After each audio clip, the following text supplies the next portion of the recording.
410. The average American life expectancy ticked downward for the second straight year in 2016, on the back of surging drug overdose deaths, according to data released Thursday by the National Center for Health Statistics at the U.S.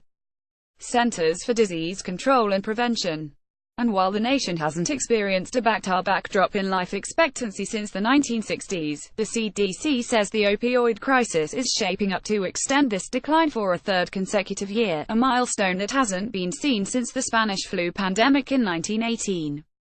U.S. life expectancy fell to an average of 78.6 years in 2016, dropping 0.1 for the second year in a row, according to the CDC report.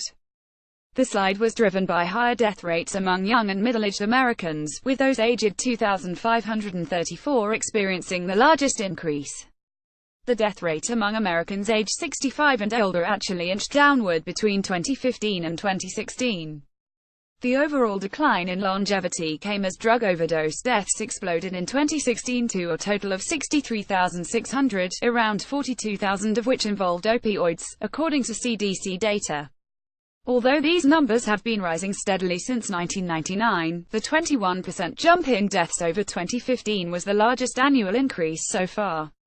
Drug overdose deaths involving synthetic opioids like fentanyl and fentanyl analogs have increased an average of 88% each year from 2013 to 2016, helping to drive the surge. The drug overdose deaths seem to be driving what we're seeing, said Bob Anderson, chief of the Mortality Statistics Branch at the CDC's National Center for Health Statistics.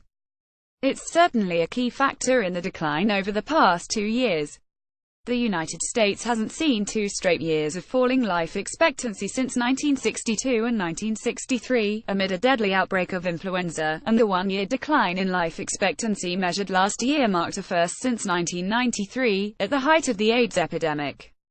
Although the U.S. has grappled with spikes in drug deaths before, the current overdose epidemic is also taking place as the rate of reduction in heart disease deaths begins to slow. In the past, those drug mortality increases have been more than completely offset by declines in cardiovascular disease mortality, heart disease and stroke mostly, said Anderson.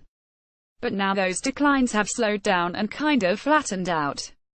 And as a result, these increases in drug overdose mortality are dominating the picture for overall mortality. As concerned as he is by the 2015 and 2016 data, Anderson says it looks like it could be the beginning of a longer trend. What we're seeing in our surveillance system for 2017 so far doesn't look good, doesn't look any better than 2016, he said.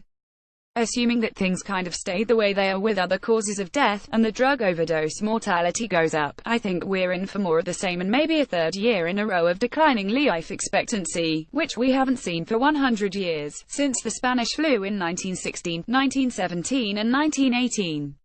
It would be a grim marker for the U.S., matching a period in which more than only a quarter of the U.S. population reportedly got infected by the disease, leaving some 675,000 Americans dead. Although the current trajectory is troubling, the scale is quite different, as the Spanish flu ultimately sent the average American life expectancy plummeting a dozen years, to just 39 years, in 1918. Thursday's report could inject new urgency into President Donald Trump's plan to address the opioid epidemic. Trump formally declared a public health emergency for the crisis in October, though he has faced criticism for not tackling the problem more aggressively. The Public Health Emergency Fund currently holds only around $57,000, according to the Department of Health and Human Services, and Trump has not allocated the level of funding experts say is necessary to truly address the problem. Last month, the White House placed the true cost of the opioid epidemic at over $500 billion in 2015. We really do need to get a handle on this, and I hope that this data will be of use to policymakers in formulating something that will take care of this problem. These are deaths that should be entirely preventable, said Anderson. The message I want to send is that this is a problem for our nation and we need to do something about it. Download Nick Wing, Senior Viral Editor, HuffPost.